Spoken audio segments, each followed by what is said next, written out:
Namaste Devi or Sanjano. Welcome to my third video, and it is all about the three mistakes that might halt your progress while lifting. So, why is this video very important for you? You might ask.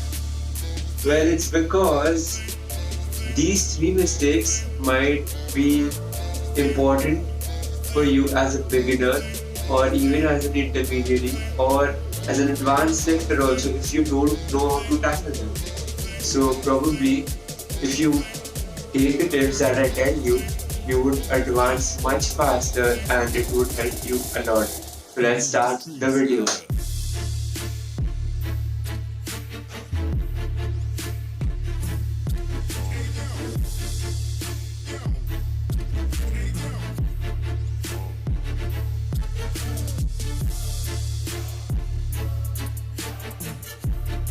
Point number one I will talk about would be crash dieting.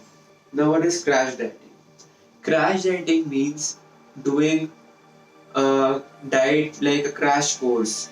So, it is basically doing a diet for a really short time.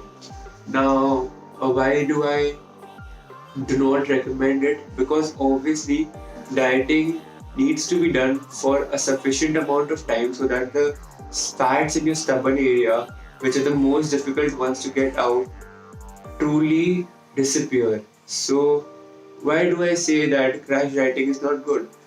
Basically, because there's a logic. That fat in your stubborn area or the visceral fat basically took time to put on your body.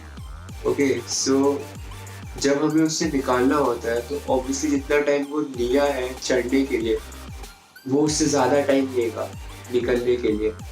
तो we'll have to be patient with it and we'll have to persevere all through all the pain and all the hunger pangs.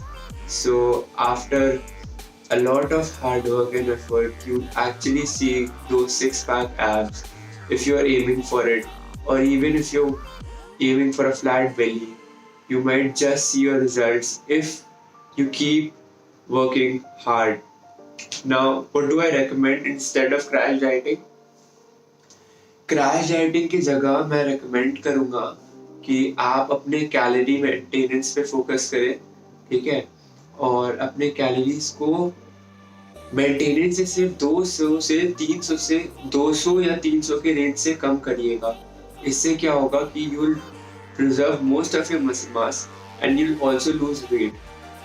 And if you there's a notion in the fitness industry, like a very old myth, that they say go to a 1500 calorie deficit or a 2000 calorie deficit.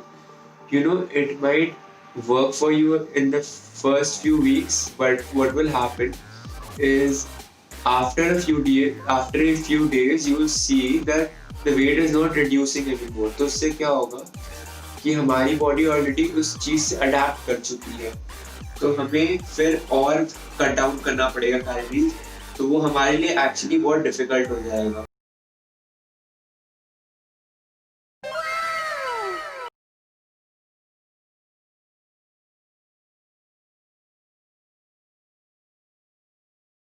They ask you how you are, you just have to say that you're fine when you're not really fine, but you just can't get into.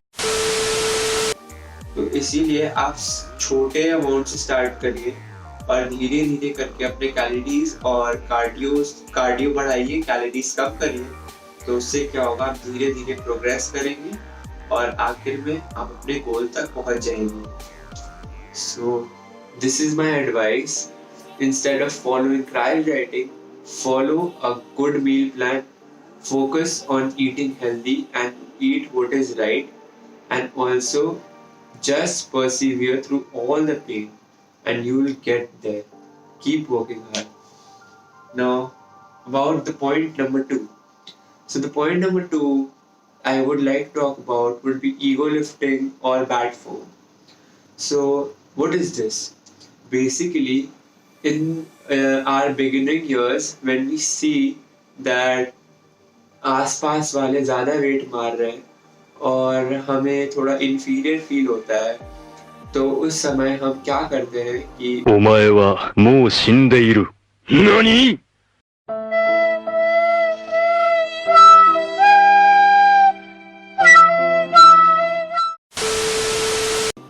जो wait होता है जो जिसे हम उठा नहीं सकते अभी, हम उसे भी पुश करके उठाने की कोशिश करते हैं।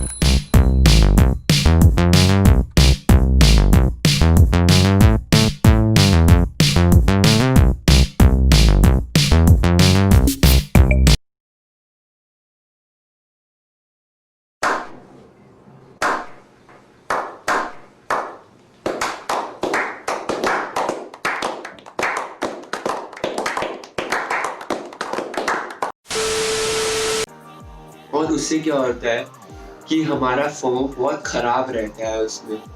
तो उसके बाद वो हमें किस तरीके से इफेक्ट करता है कि जब आगे जाके हम ज़्यादा लिफ्ट करना चाहते हैं तो हमारा फॉर्म ऑलरेडी खराब रहता है और उसकी वजह से हमें इंजरीज हो सकती है। तो हमें ये अवॉइड करना चाहिए। हमें एक ऐसा वेट लेना चाहिए जिससे हम 8 से 12 रेप्स मार सकें और उस वेट से प्रोग्रेसिव ओवरलोड के ऊपर फोकस करना चाहिए। चाहे हम एक वीक से दूसरे वीक से थर्ड वीक से फोर्थ वीक से धीरे धीरे करके वेट इंक्रीज करेंगे और उसके बाद हमारे पर्सनल बेस्ट पे पहुंचेंगे। बट अगर आप स्टार्टिंग से ही अपने पर्सनल बेस्ट पे फोकस करोगे तो उससे ये होगा कि आप ज़्यादा वेट उठाने की कोशिश करोगे और उसकी वजह से आपको चोट लग सकती है। तो be careful with it and don't ego lift because a bad form can ruin all of your lifting career because basically injuries take a lot of time to heal and in those times you won't be able to go out and work out and you'll just be cursing yourself that why didn't you lift a lighter weight or why didn't you listen to another person who was telling you not to lift that weight. Just listen to yourself, know what's right for you and focus on lifting the weight that you can lift and then you'll progress slowly. So keep going. Now my third point would be body part split. Basically in the beginning years what do people do is follow a really proper split which is like a very old split which is called the bro split. So what do we do in this? इसमें क्या होता है कि हम अपने पर body part को एक बार ट्रेन करते हैं एक वीक में। ये खराब बिल्कुल भी नहीं है और मैंने भी इसे किया है, लेकिन इससे हम खाली अपने मसल्स को अंडर यूटिलाइज करते हैं। और now what do I mean by under utilizing my muscles? इससे क्या होता है कि जब हम अपने मसल्स को अंडर यूटिलाइज करते हैं तो हमारे मसल्स में उतना टेंशन नहीं क्रिएट होता है। तो अगर उतना टेंशन क्रिएट नहीं होता है तो उसकी वजह से हमारे मसल्स उतना डैमेज नहीं होते हैं और हम अपने ग्रोथ पे थोड़ा लगाम डाल देते हैं। तो इससे अच्छा है कि आप push pull leg split follow करें। उससे आप अपने पर बॉडी पार्ट को 2 से 3 बार ट्रेन कर पाएंगे एक वीक में। और अगर आप ये कर लिए, आपने ये कर लिया और आप 3 महीने तक इससे स्टिक किए तो आपको अच्छे रिजल्ट दिखेंगे, क्योंकि आप अगर लॉन्ग टर्म तक इस स्प्लिट से स्टिक करते हैं तो आपके रिजल्ट श्योरली दिखेंगे। मैं खुद यही स्प्लिट फॉलो करता हूँ और आजकल के ज़माने में काफ़ी लोग most of the people follow this kind of a split because it's really efficient और आपके मसल ब्रेकेज को बनने में 2 से 3 दिन ही लगते हैं और उस टाइम तक अगर आप एक ही बॉडी पार्ट को एक वीक में ट्रेन करोगे तो आपके मसल बहुत अंडर यूटिलाइज रहेंगे। सो एवरी 2 days जैसे आपने मंडे चेस्ट और चेस्ट मारा तो आप अगर अगले हफ्ते सिर्फ चेस्ट मारोगे तो ये बहुत ही इनएफिशिएंट है। तो आप एक काम करिए, मंडे को आप पुश करिए, मतलब chest, tricep and shoulders and then आप उस चीज को वापस थर्सडे करिए। मंडे की चीज चेस्ट, ट्राइसेप एंड शोल्डर्स। तो इससे आपके मसल्स और एफिशिएंटली ग्रो होंगे और आपको ज्यादा ग्रोथ दिखेगा। सो यहाँ पे मेरे सारे पॉइंट्स खत्म होते हैं और मैं बस ये बोलूँगा कि फिटनेस सबके लिए अलग होता है।